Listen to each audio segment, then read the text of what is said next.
Welcome to the Do You Believe edition of Basketball Illuminati, the companion show to the one that Amin, Tom, and Maze do. I'm Zach Harper. That's Mo Dakhil. That's Wosny Lambre, who's doing some accounting stuff right now. Make sure you're checking out the main show. I don't know that. Look, we were gonna do a whole thing on, because there's some, conflicting reports here about Giannis in the future. And so our first topic was going to be, do you believe that Giannis will be traded by the Bucks? Because Shams Charania came out yesterday and said, hey, Giannis and his agent are going to have some conversations about the future of Giannis and whether he should stay or not. And there'll be a resolution in the coming weeks, which there's like 9 weeks until the trade deadline. So that sounds about right. Those are coming weeks. And so we're going to, do that. And Doc Rivers came out there and demonstratively said he is not, for the 50th time, one network doesn't get it, blah, blah, blah. He has not requested a trade, which I think is probably true. Now, his agent may have requested a trade. I don't think Giannis said it, right? There's a loophole. There's a verbal loophole there. Yeah. Said it. So that's technically true. But then something else happened with Giannis last night. I think a few things have happened in the last few days. It's weird. Okay. So Wednesday afternoon, that Shams broke the Giannis news, and the Bucks completely rebuked it, right? And Eric Name and Sam Amick did some reporting for The Athletic saying, like, look, the conversations are not that deep. This is, basically like nothing to see here, right? The Bucks can't just trade Giannis and tank because they don't have their picks. They don't control their picks in 26, 27, 28, or 30. 2029 pick, though. It's looking pretty good.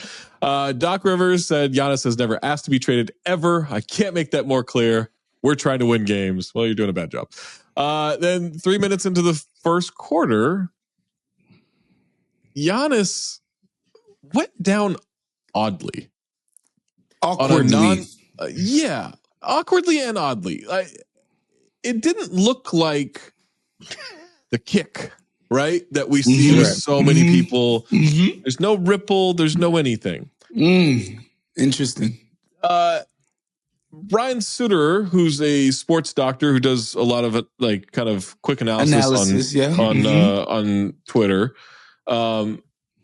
tweeted, "This was odd. ... Didn't see anything significant." Thursday morning, Shams reports that Giannis is expected to be out 2 to 4 weeks with the two scariest words in the NBA. Calf strain.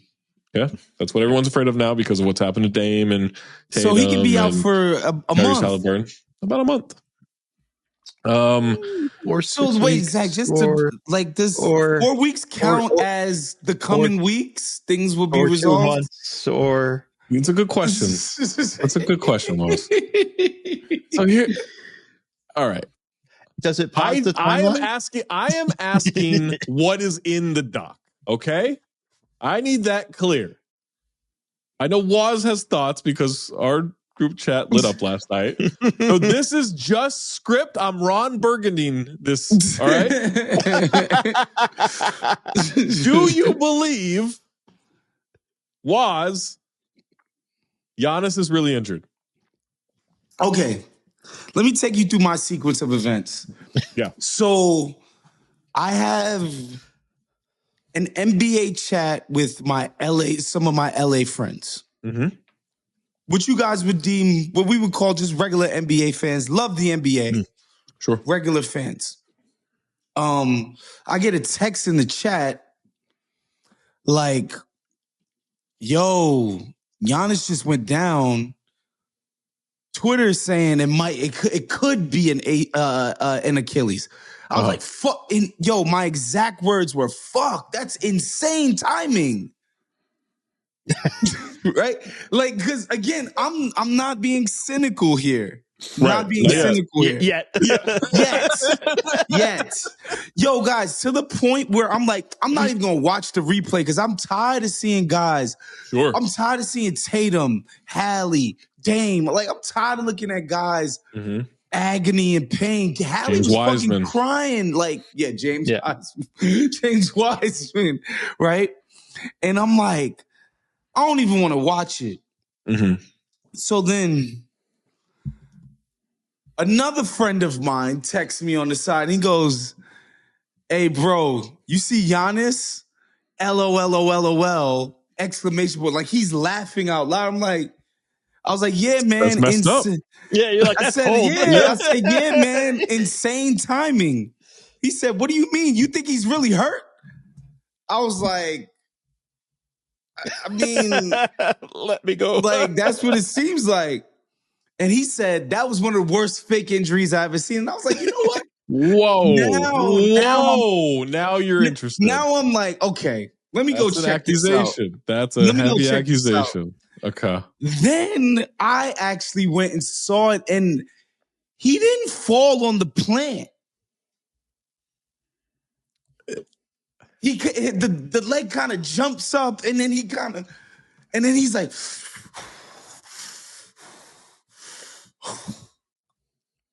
but it's not like Tatum. It's not like Halliburton. So are you it's not saying, like KD. Are you saying let's try to put this in things we've seen in basketball terms.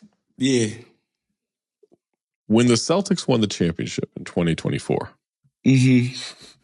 Jason Tatum tried to recreate some famous celebrations. He tried to do the Kevin Garnett, anything is possible, but he put his own spin on it.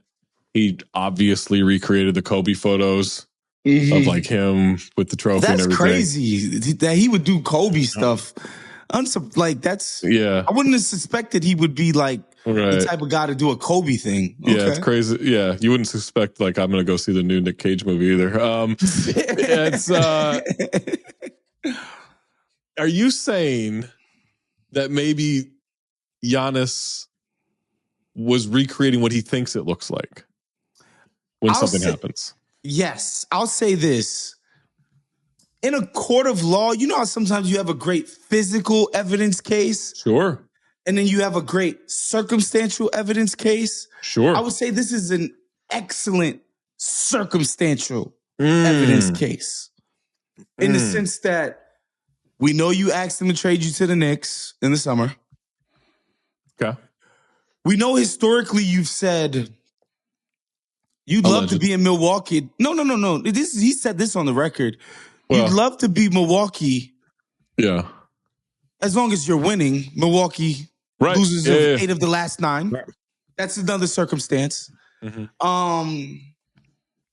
unfollowed every Bucks social media thing in existence, then mysteriously deleted mad stuff, like circumstantial. Shams puts out another report that your representation has reached out to talk about your future with the team. And now this. Mays says there isn't a smoking gun, but I would take this case to an impartial jury and feel confident that I could win it. So this jury is not in Milwaukee nor New York. Right.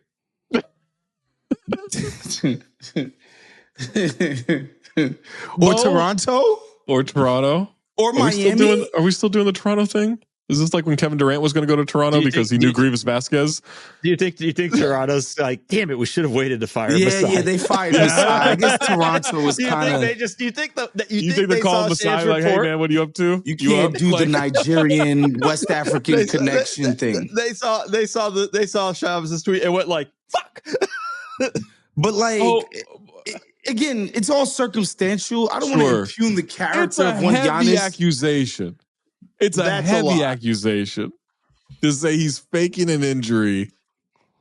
But at the same time, it looked weird. It looked incredibly weird. It looked weird, Mo. Like, I watched that thing. Once they saw the report of okay, this like they don't think it's an Achilles. Or Doc came out and said we've ruled out Achilles, but he's going to do an MRI. I went back and watched it a few more times. It's weird. Let me just say this. Let's say this accusation is accurate and he is faking it. It's one of the funniest things I've ever seen. Not basketball. I mean, just hilarious. 100% ass on. If that was if that was one of so like I didn't think when I saw it, I didn't think Achilles only because his reaction was too like, am I supposed to be like the guys who when they it was weird, like, man. Yeah, it looked weird, but like the guys when they do it are like pounding the floor. They know when they do it. Yeah, they know when they do it. It looked like he was looking at Thanasis going like, line. What do I do? You know, like right. I think Dames was pretty stoic. Yeah, but Dame's just stoic. Yeah, Dame's just a stoic Dame guy. is just stoic as fuck. He just never shows any emotion. But the majority of the time, so like when I was watching it, I was like, I don't like. I think here's the thing. I think he's hurt. I didn't think it was Achilles. I didn't think it was. But I didn't. But you know, so it's like I felt like something was wrong. An MRI would have to show an injury. Yes. Right, or unless we get a preventative one like our fearless leader. But the whole thing was just like I don't. He's too competitive, I think, to actually fake an injury. Like I just don't think he would do that.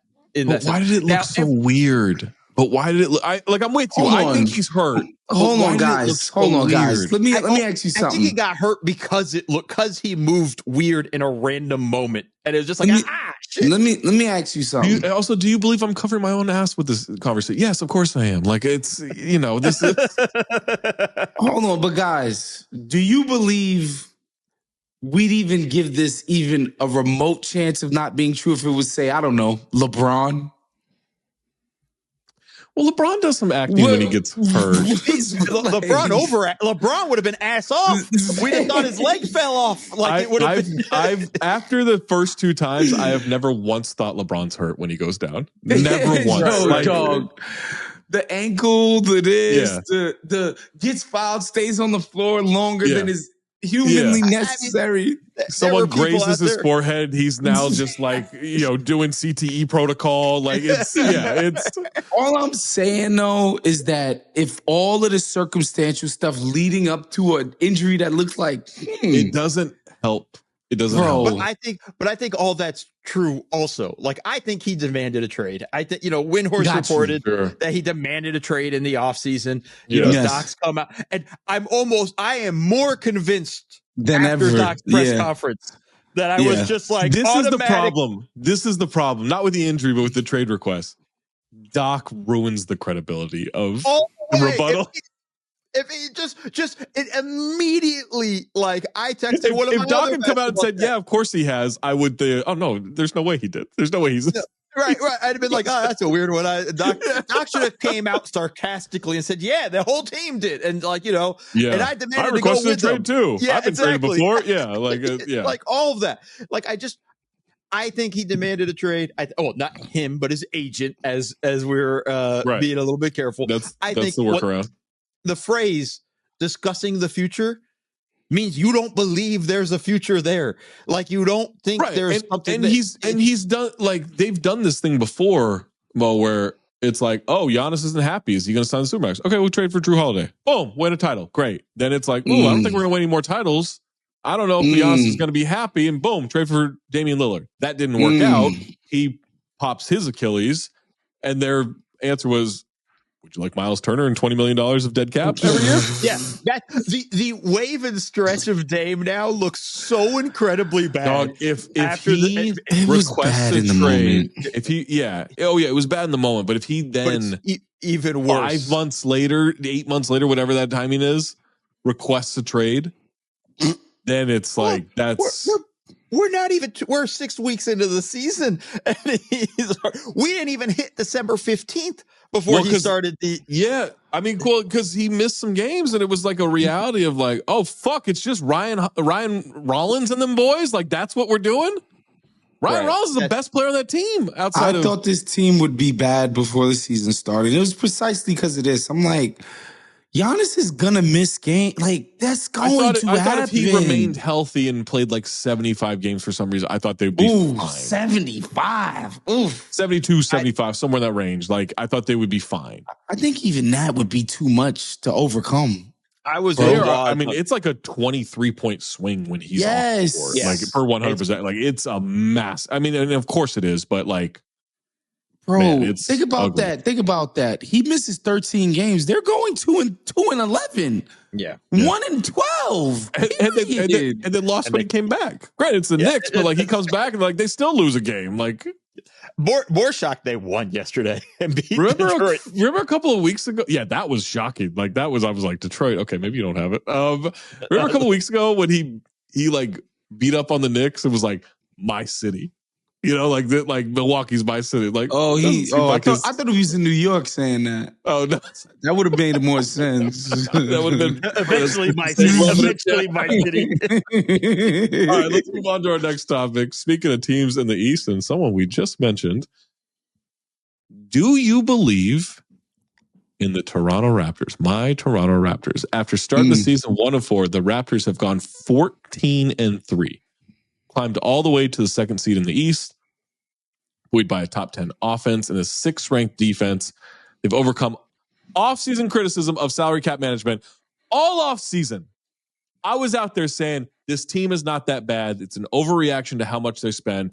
I don't think like you got like I was saying it all off-season, and then when it was time to be like, are they going to be good this year? I was like, I don't know about that. Maybe they're playing team. But they're open. Scotty Barnes, Brandon Ingram, Emmanuel Quickly, RJ Barrett's a little hurt. Jakob Poeltl, all signed to multi-year deals. We do have to point out, schedule's 28th in the NBA, 28th out of 30. So it's up a little bit there, but still, kind of helps. This team won 30 games last year. It helps a little bit. It helps a little bit. So most of their wins do come against the seller of the Eastern Conference. Miami Heat are 1 game behind them with the 6th toughest strength of schedule. So guys, Mo, I'll start with you. Do you believe in the Toronto Raptors? I believe in them in the regular season, but I don't believe in them come playoff time. I don't. Sure, but this is a team that won 30 games last year because they were injured, right? Yeah. I believe what they're doing is sustainable. Yeah. The way they're playing is sustainable. They're going to drop a little bit because, like you said, the competition's going to get tougher. But we'd have been shitting on them if they lost to all these bad teams. And exactly. Like we'd be like, that's kind of the way we always talk about it. I'm like, yeah, but they're beating the teams they're supposed to. So like, I believe it. And I did it going into this season. Zach, I was probably one of the people screaming at them going like, your cap is fucking atrocious for this team. Right. And I still think they're going to be fine. Playoffs, I still think this is a first round and out team. Like, I don't believe in them in that sense. But also, look, their schedule's been easy. They're 3-0 against the Cavs, which I tried to tell everybody this team does not have questions about the Cavs. I got answers. Starting to have major questions about that outfit. Like I believe in the Raptors more than I believe in the Cavs, which may sound crazy to people, but like I do. And I get it. Garland's out. Jared Allen's been out. Okay, you still have Evan Mobley and Donovan Mitchell. Why aren't you winning games? You shouldn't be this bad. You shouldn't be as bad as Jerome was that important? Like, that's really a problem. No, I don't. That's my point. To believe that. Yeah. That's my point, though. Like, if it's that, I'm a big Ty Jerome fan, and I'm like, nah, man, it can't be that. That's a problem. That's crazy. Like, I mean, the difference between the Cavs and the Raptors is like the Raptors play with spirit. Like, these guys seem to be really bought into what the coach has implemented. Like, they play with a purpose. And I think legitimately Scotty and Brandon Ingram are playing differently than traditionally they've played offensively. And Brandon Ingram is like trying on defense. I don't know. It's something is happening with that group where they have a sense of belief in what they do. Quickly is actually like, he's been good. Like he's been legit. I think, you know, when he got the contract, it's like, bro, if he plays like a starting point guard, like an obviously NBA starting point guard, the contract is justified. And this year, you can't argue with the results. Like, he's a starting fucking point guard. Yeah. I think.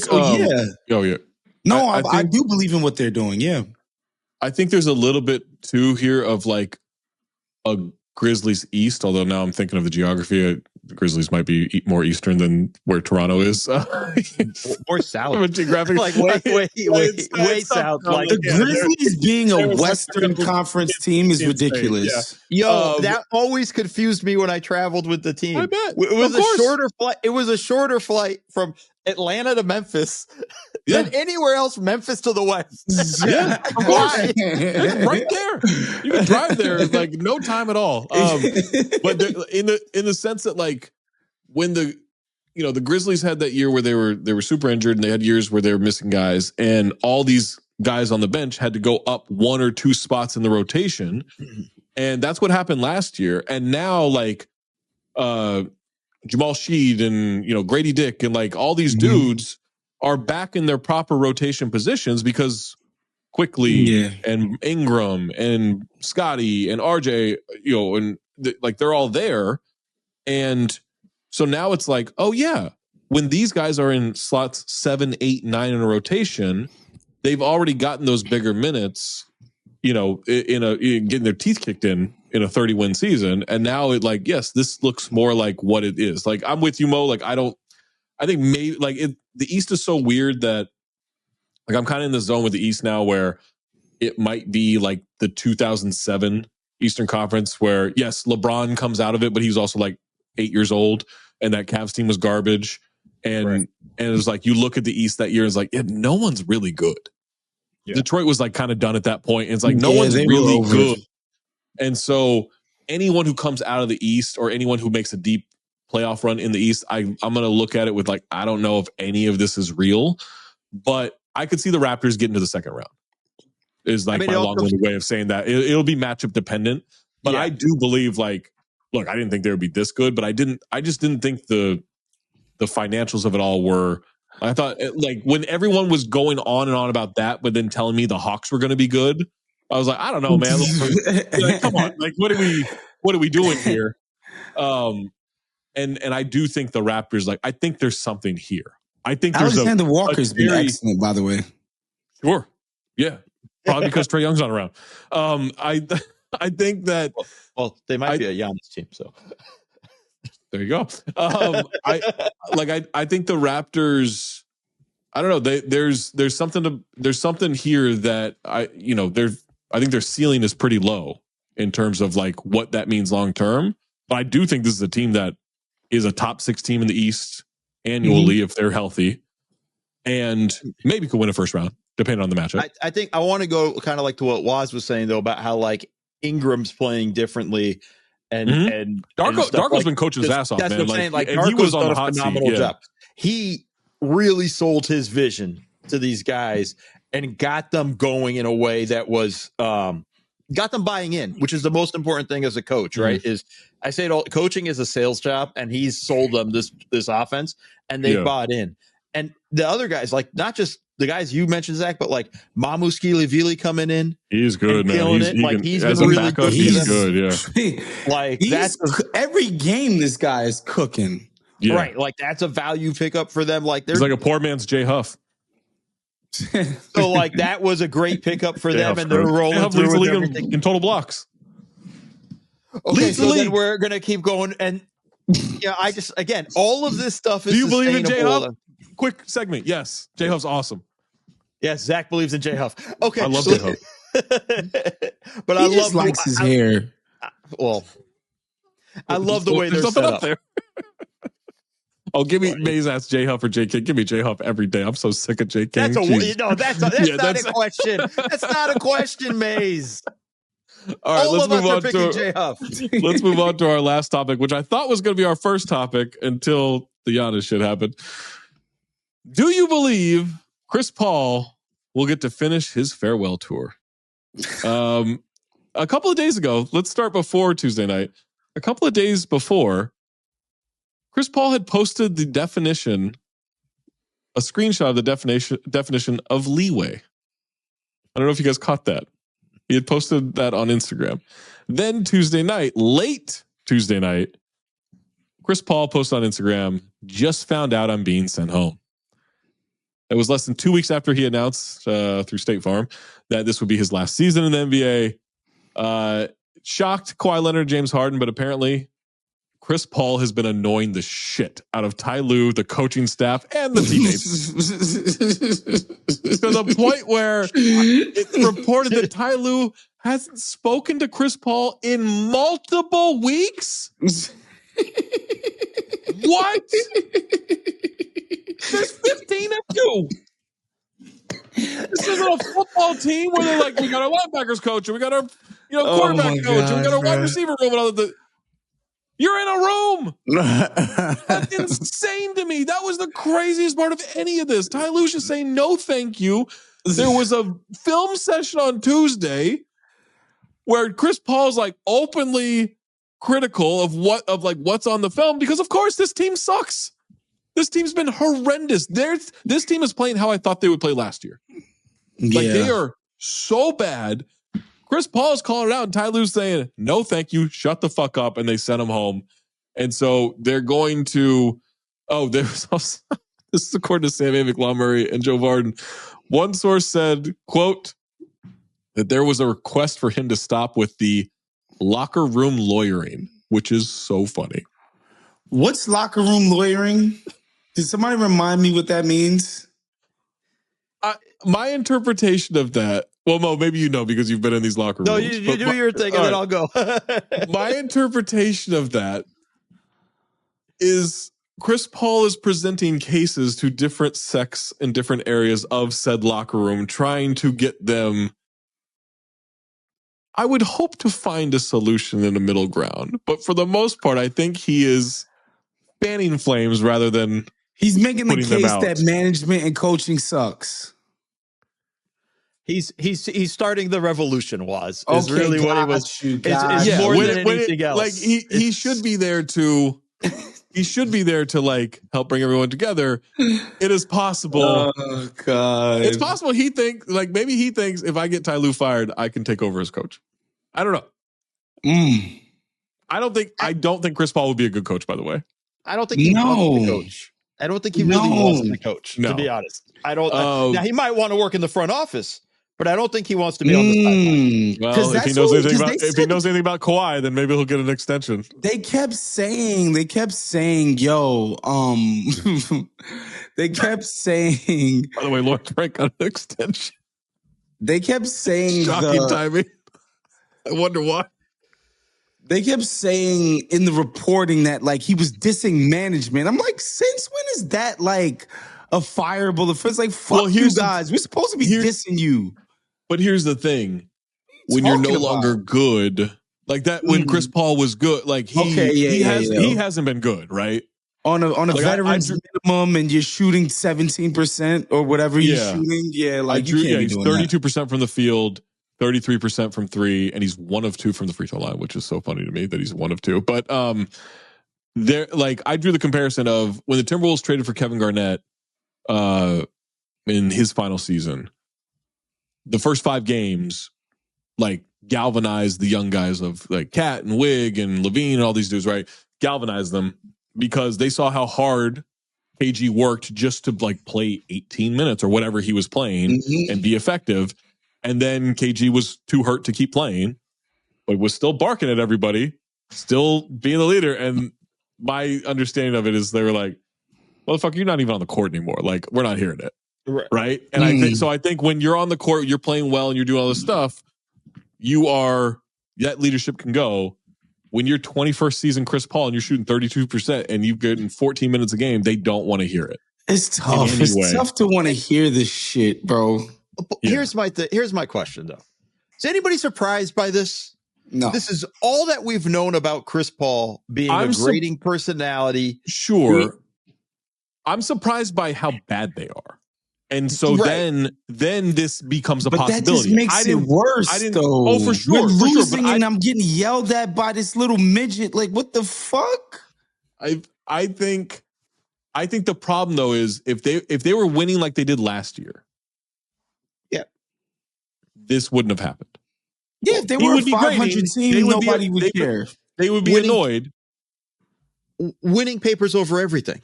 Like at the end of the day, like that cure, it's the cure all.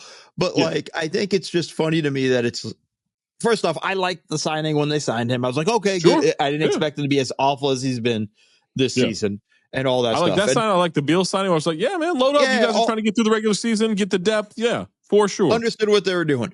So I thought they could still play defense at that point, so I was wrong. Yeah, well, that's a whole other thing. Those T-shirts, not really, those players, really, but the really those T-shirts really did a great job. Really sold it. I think the ultimate thing though is like they had to have looked and going like, all right, what's the downside of this? Like, did they just ever consider that? Lawrence Frank has dealt with Chris Paul. He was with the team, right? Like, this isn't like he's never dealt. Like, he knows what Chris is like. We've known for a long time. On top of all this, it's just funny to me. I'm not surprised that like he's driven everybody nuts. Ty Lue is completely done with it. Everyone. Yeah, I'm surprised Ty Lue won't speak to him. That's really bad to me. Crazy. That's like, as a coach, like we've heard this before from coaches, right? Like we've heard like, who was it? Like Byron Scott wouldn't talk to somebody or like my door isn't always open or so. There was something like, there's always like, you hear these random stories. That's bad. That's bad. Yeah. I mean, it's not all you can hate on Chris. It's not all Chris. The whole it's not. It's a lot of Chris. Yeah, but the whole locker room is toxic. Yeah, like the whole vibe of it can't be good. Like they're getting their asses kicked on a nightly basis. Granted, they beat Atlanta last night, but like fuck, like this is. Well, Lawrence Frank said he's not the scapegoat, but then they kick him off the team and they win by 25 in Atlanta. I don't know. Maybe he was a scapegoat. Maybe Lawrence Frank is lying. Who greenlight the statement? The statement I thought was awful too. What didn't you like about the statement? Just the whole going so far out of your way to just say we're not scapegoating Chris Paul. We're bad anyways. With or without him. They thought they were Goodwill Hunting this thing with Robin Williams and Matt Damon, where in fact it looked like they were just it looked like it was like, oh, it's absolutely his fault if they're going to these great lengths. Chris Paul's bad vibes is not why you guys stink. Right. They stink for a lot of reasons. But wait. Sorry, go ahead. Yeah. No, go. Well, I just want to make a small connection. We don't believe Doc Rivers when he comes out with the whole denial of the trade rumors things. Lawrence Frank worked under Doc. Doc got him the job to be the general manager of the Clippers. The lying tree. Like most people have a coaching tree, you've got a lying tree here. Yeah. Lying tree in this instance right here. I'm just saying all of this kind of comes together when you see where he's worked in the past. So do you believe that – so Chris can't be traded until December 15th because of the offseason signing. He could be waived. He could be bought out. There's some cap stuff there where they would obviously want to buy him out so they could save some money there. Speaking of I'll just say it. I had someone message me and let me know that they've cut the in-game production people who do like the Jumbotron and all these things, their rates in half. Unbelievable, Steve Ballmer's bro. Penny pension? Crazy. Unfucking real, bro. I don't know if it's true. I'm saying someone who would know messaged me. So this is like, I do think Chris Paul's going to get another chance. I don't know that chance is going to stick though. Right? I think someone will pick him up as like an insurance policy, but I don't know that he finishes the year with that team. And that might be such a awkward way to end all this shit. It's already awkward, but it could get worse. Like if he went to like Orlando or Dallas or Minnesota or somewhere, and then they're like, nah, no thanks. That could be weird. I just saw a clip of Melo talking about this, and he's like, yo, this is part of the ugly part of the business. I hate how they did my good bro, Chris Paul. But he's like, yo, just go home and be with your family. He told him to go be a family man. I'm in Encino now. We're around the same area. I know someone who does his wife's nails. Like, just go home and be a family man, bro. What happens if he just signs with the Lakers? They waive him and then he just goes. Because the whole idea was he wanted to be a Clipper to be home with his family, to be around his family. Maybe the Lakers are the only other option. I don't think you should put him with Marcus Smart. Oh, God. That's going to do it for us. Make sure you're subscribed. Make sure you check it out. No Fouls Given with our star Wosny Lambre, and then some guys named Paul Pierce and Danny Green. Make sure you check it out. Offside with Mo and checking us out on NBA TV and the NBA streams and all that stuff. And then subscribe to The Bounce, theathletic.com/The Bounce. It's free. And for Mo, for Woz, for Maze, I'm Zach. Keep your third eye open.